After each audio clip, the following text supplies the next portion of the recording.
खुलुमबाय। मैया बिटिसि आरो बिटिसिनि बाहेरावबो एबसु फरायसा आफादा धरना हाबाफारि लादोंमोन। बिथांमोना सेन्ट्रेल सरकारनि आरो स्टेट सरकारनि हेंथा बिथांमोना धरना हाबाफारि लादोंमोन। 2020 मायथाइयाव बर'फोरनि थामथि एकर्ड जादोंमोन आरो बे एकर्डनि गेजेरजों गोबां दफाफोर दङमोन आरो खायफा दफाफोरा दिनैसिमबो मावफुंजायाखै एबा सेन्ट्रेल सरकार आरो स्टेट सरकारा मावनानै होआखै। मैयानि धरनायाव 6टा थांखिखौ लानानै एबसु फरायसा आफादा दाबि खालामदों एबा धरना खालामदों। बिथांमोननि गिबि थांखियानो जादों एबा दाबियानो जादों बिटिएडिनि सिमाखौ बारायनो नांगौ।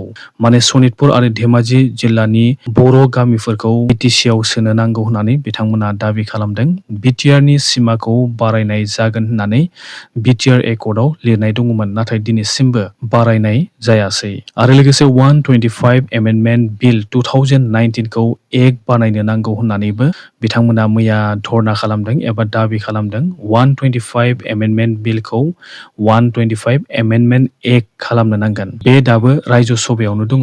बे बिलखौ रायजो सभायाव पास खालामनो नांगोन। रायजो सभायाव पास खालामखांनायनि उनावसो बेखौ लक सभायाव पास खालामनो नांगोन आरो लक सभायाव पास जानायनि उनावसो बे बिलआ इण्डियानि प्रेसिडेन्टनि आखायाव थांगोन आरो बे इण्डियानि प्रेसिडेन्टआ बेखौ सिगनेचार होनो नांगोन। बेनि उनावसो 125 एमेन्डमेन्ट बिलनिफ्राय बियो 125 एमेन्डमेन्ट एक्ट जागोन आरो बे आयेना बड'लेण्डनि थाखायल' नङा, जोंनि नर्थ इस्टआव थानाय जेसेबांखि काउन्सिलफोर दङ बेफोर गासैयावबो बे नेमा एबा बे 125 एक्टआ इमप्लिमेन्ट जागोन। माने जोंनि नर्थ इस्टआव थानाय 6 शेड्युलखौ आरोबाव पावारफुलसिन खालामनो थाखाय 125 एमेन्डमेन्ट बिलखौ एक्ट बानायथारनो नांगोन।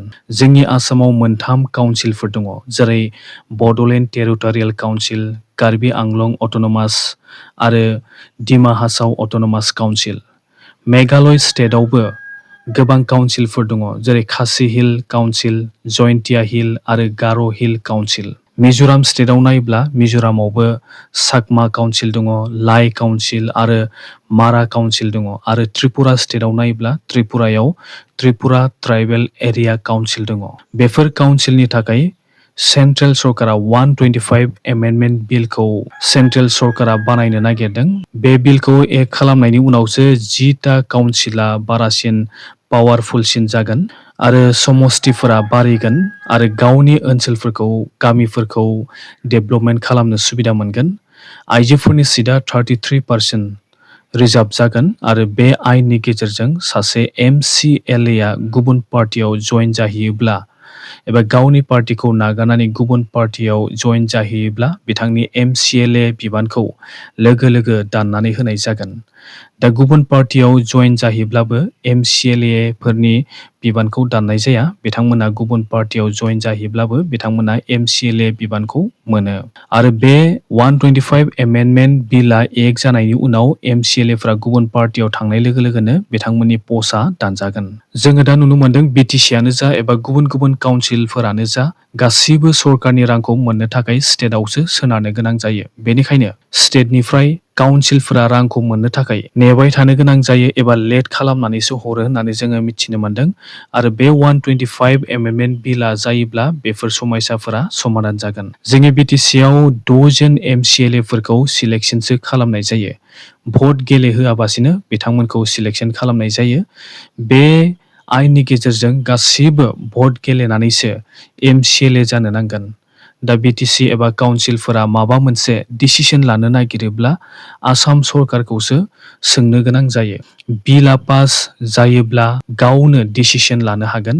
रांफोरा डाइरेक्टलि फाइनेन्स कमिसन अफ इन्डियानिफ्राय फैगोन आरो गोबां डेभेलपमेन्ट खालामनो हागोन। दा आसाम सरकारनि बादिसो बिटिसिआ सोलिनो गोनां जायो। बेनिखायनो बिटिसिआव खामानिफोरखौ काउन्सिला गावनि गोसो बायदि मावनो हायाखै। बेनिखायनो एबसु फरायसा आफादा 125 एमेन्डमेन्ट बिलखौ आयेन एबा एक्ट बानायनो नांगौ होननानै बिथांमोना दाबि खालामदों आरो लोगोसे BKWACआव इलेक्सन जाया, बेखौ जानो नांगौ एबा थाबैनो जानो नांगौ होननानै बिथांमोना धरना खालामदों। कार्बि आंलं आरो लोगोसे डिमा हासाव जिल्लायाव थानाय बर'फोरा दिनैसिमबो ST सिनायथि मोननो हायाखै। बिथांमोनखौ एसटि हिल सिनायथि होनो नांगौ होननानै एबसु फरायसा आफादा दाबि खालामदों आरो लोगोसे बड' मिडियाम स्कुलफोराव फोरोंगिरि थिसननो नांगौ होननानैबो बिथांमोना मैया दाबि खालामदों। बड' टेक्सट बुकफोरखौ एभेलेबेल खालामनो नांगौ होननानैबो बिथांमोना दाबि खालामदों आरो लोगोसे बड' मिडियाम स्कुलफोरखौ मोजां बानायनो नांगौ होननानैबो बिथांमोना दाबि खालामदों। आरो लोगोसे फरेस्टआव थानाय बर'फोरखौ फरेस्ट राइट एक्ट 2006 नि गेजेरजों थानो हानाय बायदि हानि पाट्टा बानायनानै होनो नांगौ होननानैबो एबसु फरायसा आफादा मैया दाबि खालामदों एबा धरना हाबाफारि लादों।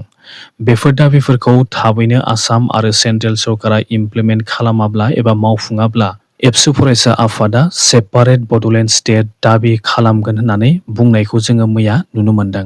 नाथाय बिथांमोननि धरना होनायाव रन्जन दैमारि बिथांखौ जेलनिफ्राय उदां खालामनो नांगौ होननानै दाबि खालामनायखौ जोङो मैया नुनो मोनाखै।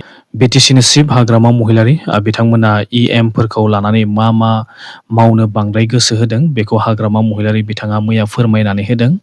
बिथाङा बुंनाय बायदिब्ला बिथांमोना सोलोंथाइ आरो हाखौ लानानै मैया सिरियास डिसकासन खालामदों आरो बे मोननै आयदायाव बांसिन गोसो होनो थांखि लादों होननानै हाग्रामा महिलारि बिथाङा बुंदों।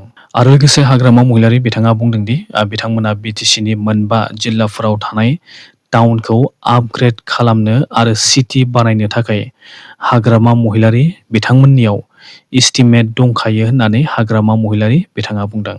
क'क्राझार जिल्लायाव थानाय खुमगुरि आरो कलबारि ओनसोलाव दाउ फार्म बानायनायनि जाहोनाव बे ओनसोलाव गामिनि मानसिफ्रा मोनामनायजों थानो हायि जादों आरो लोगोसे स्कुल कलेज हस्टेलनि फरायसाफोराबो मोनामनायजों थानो हायि जादों। बेनिखायनो BJSMनि लिडार दावराव देख्रेम नार्जारि आरो लोगोसे बे ओनसोलनि रायजो राजाफ्रा बे फार्मखौ बन्द' खालामनो नांगौ होननानै धरना होदों आरो लोगोसे बिथांमोना मेम'रेन्डामबो होबाय होननानै जोङो मिथिनो मोन्दों।